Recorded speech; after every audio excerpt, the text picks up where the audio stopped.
Hello there, ladies and gentlemen, Sigval here and welcome back to another video. So we have Black Adam over here and we're going to take a look at some gameplay of him and try to draw some conclusions as far as how good he is. We're not going to take a look at my gameplay for those conclusions because mine is only 3 stars and I want to evaluate the character at the maximum potential, so we're going to take a look at some gameplay from Night Fury. But I'm going to also mention the big differences that will be for people who only have a 3-star one, because there's some big differences for him at the very least. So first up in league rates, also with this video, by the way, Night Fury, the best in just a mobile YouTuber as far as rates and soul rates go. Make sure to check him out, I'll put the link in the description, the pinned comment. But back to this video, this is the Captain Cold fight, and it's important to see because this is a further bug with him. So this is the damage that Night Fury did. And then the next fight with Black Adam, the damage, other than being bugged in phase 1, is going to be doubled. And this fight is not going to really go deep into the evaluation because this is a bug. He's not supposed to deal this much damage in phase 1. Why this happens is because Black Adam sees Brainiac as one big health ball. He's going to take account of all the phases when deciding how much health this man has and how much percentage health damage he can deal. So that's why this happens. But nevertheless, this is the highest damage what I have ever seen, so I thought I might as well show it to you. And while his percentage health damage will stay, even after the bug fix, he'll not do that much, because it will no longer see all the faces, but this might be the fastest phase 1 one-shot in tier 10 that I have seen also. So in phase 2 you're going to lose the buffs, because you lose all the buffs when you switch phases, for some reason. They just randomly decided like 1.5 years ago that you'll lose all the buffs when you transition from phase to phase. Don't ask me why. If you ask me, that's a dumb decision and kind of cringe. Film class here will also do some work. That was so close to entering final form. That's kind of sad that he didn't pull through. Still doing some percentage shell damage. Oh boy, there's still more. More juice in the tank. And there's more. He's not done. Now he's done. The last swipe didn't do percentage shell damage, so he's done there. Okay, so Ben Collapse is back in final form himself.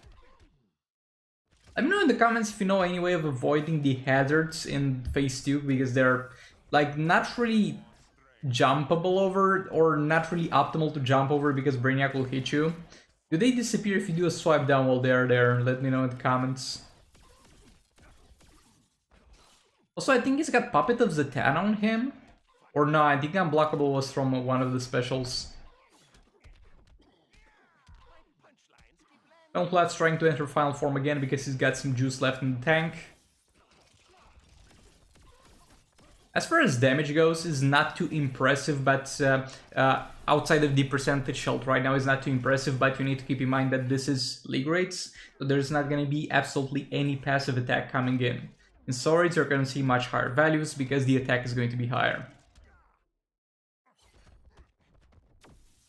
Collapse is still not done with percentage holds, and he's trying his best to disable the enemy's abilities here,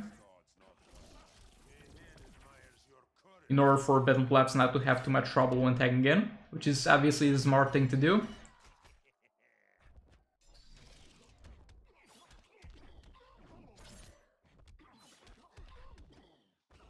Yeah, he held on to getting to final form that tag in because he would be far better off tagging back in next time and getting into final form there and having more time to take benefit from it. Special 2 in there. There we go, final form again. And he tanked the super move. And yeah, that's gonna be about it for this fight, but the interesting thing is, he's not only bugged in terms of how much percentage health damage he can deal, is for some reason, though I'm not sure if this is related to himself or some artifacts used, he's bugged in the way that he doubled the damage here. So that's about it for this fight. Let's take a look here. So this is going to be exactly 450, let's say roughly 450. Now the total damage. Now let's get back here. What was total damage here? Literally gave double the damage at the end of the calculation for some reason. So this is currently Black Adam in league rates, though this is most likely gonna get fixed with the next updates. Now we're gonna take a look at some gameplay from soul rates, where he's going to have got some music over here. I'm pretty sure it's copyright free, so it's fine. Or maybe I would stop it, but it's also the sound of the basic hit, so we might as well have that in there. So he's gonna be with Puppet of Zatanna and Jokerized Batarang. Here's gonna be Jokerized Batarang because we see a lot of values flying out there. Also, Bane is gonna be helpful in this regard. Somebody was asking if fast attack hits are going to play a role in dealing your percentage health damage faster. Hold on, let's actually take a look at that.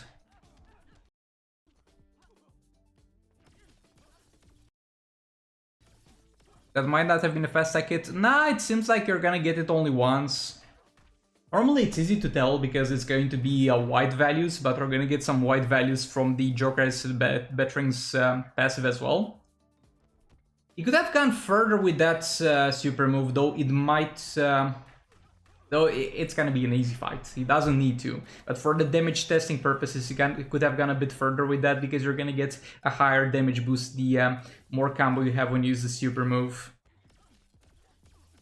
And with those artifacts, it's damage that's kind of comparable. Not really, Manta can do more. Look, not gonna lie, this doesn't look too promising. Because he's got everything going for him. Everything that he could need. He's got Jokerized Batarang, Bane for more damage on basic hits, and outside of percentage health damage, like his entire kit kind of revolves into giving him more damage on hits. He's gonna get more damage on hits from taggings, he's gonna get more damage on hits from super move, he's gonna get additional damage based on damage on hits on Jokerized Batarang, and it's still not too impressive. Now for the second fight, it's gonna be Puppet of Zatanna, where he's gonna most likely try to spam the third special. The third special is not the best one to spam. It's gonna be very smooth because you're gonna get that area where you can't get hits. But it's not gonna be the best thing because you're gonna have a slightly long animation on it compared to other things at the very least. It's not gonna be the most spammable thing. Also, it's gonna have Collector there, which is going to allow him to sometimes keep the combo, which is also gonna be great. By the way, I'm rubbing my cat's belly while recording this video.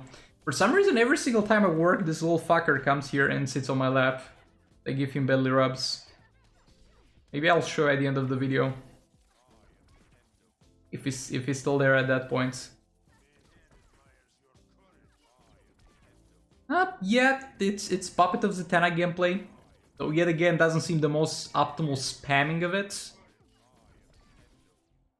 Looks fine. Bro, there's so many hazard areas overlapping. The game visuals are a bit bugging out. This man is building a new road on this map. But yeah, honestly, not the most impressive thing either. So yeah, I'm gonna give you my final thoughts on this man. The thoughts were kind of the same even before watching this video. And we're gonna see more of his full potential when we get higher health fights and higher level artifacts. But honestly, right now, not much of his kit seems to be functioning amazingly well, except for the percentage health damage that he's able to deal. The percentage health damage is there, and it's great because it goes up to all the way to 40%. That is going well, and he's the most efficient character at getting it out there. There's no character in the game that can get all the percentage health damage that he needs to do out of the way faster than him. So what you can definitely do if you have a gearless Black Adam is put him in a team where you're going to use two characters to deal the damage and use him to deal the percentage health damage. That's something that's going to be very, very efficient with this man. The most efficient percentage health damage dealing that we have seen so far. But at the same time, it's efficient, but it's not the biggest because he's going to get outclassed by Deathstroke and the Kinflint Sakuman with Nora Snowglow, both of them. Also, the percentage health damage is going to be scaling with the star rating, which is something that sucks. With other characters, it's scaled in terms of how much you could do at once, but the total you could do was the same for all the star ratings. You just had to work harder for it. Here it's gonna be as easy for all star ratings, but you're gonna have a lower maximum cap, which sucks. And outside of this, he doesn't seem to be doing too much damage or too promising in that regard. Again, I might be wrong. We might find some new team setup for him.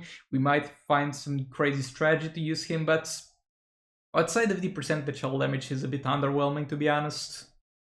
He's nice to play. He's great to play. I love the third special. I love kind of everything about playing this man, except for the results a lot of the times.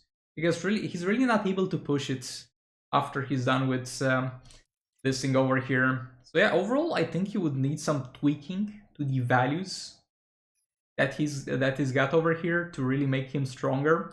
And when you see this coupled with this, you're like, oh, he's gonna get so much damage on his basic attack hits. But no, not really. That's simply not enough to make him good enough. So kind of as a comparison to the other legendary characters, to kind of draw a line. Raven's better, Deathstroke's better, Baton the Drone's better. I know I said legendary characters, but bear with me. League of Arc is better, Kim Flan Sakura Nora Snow Globe is better. Not counting the phase 1 one-shot. That's a bug that's gonna get fixed. And he's kind of on the level of Beton Hlafs. If you consider Beton Hlafs as a part of the Batum and the Drown team, you can argue that he's better than Black Adam. If you don't consider him as a part of the Batum and the Drown team and you consider him as a separate percentage hull damage dealer, he's worse than Black Adam. So that's where I would place him, honestly. Maybe above, maybe below Beton Hlafs, depending on the situation. And yeah, if you want to get this man, go for it. Percentage hull damage can do amazing for you with next to zero investment. But before that, get yourself a Deathstroke. Get yourself a Zatanna, because Zatanna is going to... With Zatanna is also a bit weird, because yet again, if you consider them as percentage hull damage dealers only, he's going to be better than Zatanna. But if you also keep in mind that Zatanna can buff stuff, Zatanna is going to be far better than him in that regard. It's kind of on the level of Zatanna, Battle Hlafs, kind of that margin. But before you get him, try to get yourself Raven and the Deathstroke. And that's going to be it for this video. And let's see if the cat doesn't move if I move the camera. Is the wire even long enough at this point? Bro. You can't see much. The wire is simply not long enough. So you can see him. You can see him chilling there. Yeah. Thanks so much for watching, and I'll see you on the next one. Goodbye. I need my right hand to stop the recording.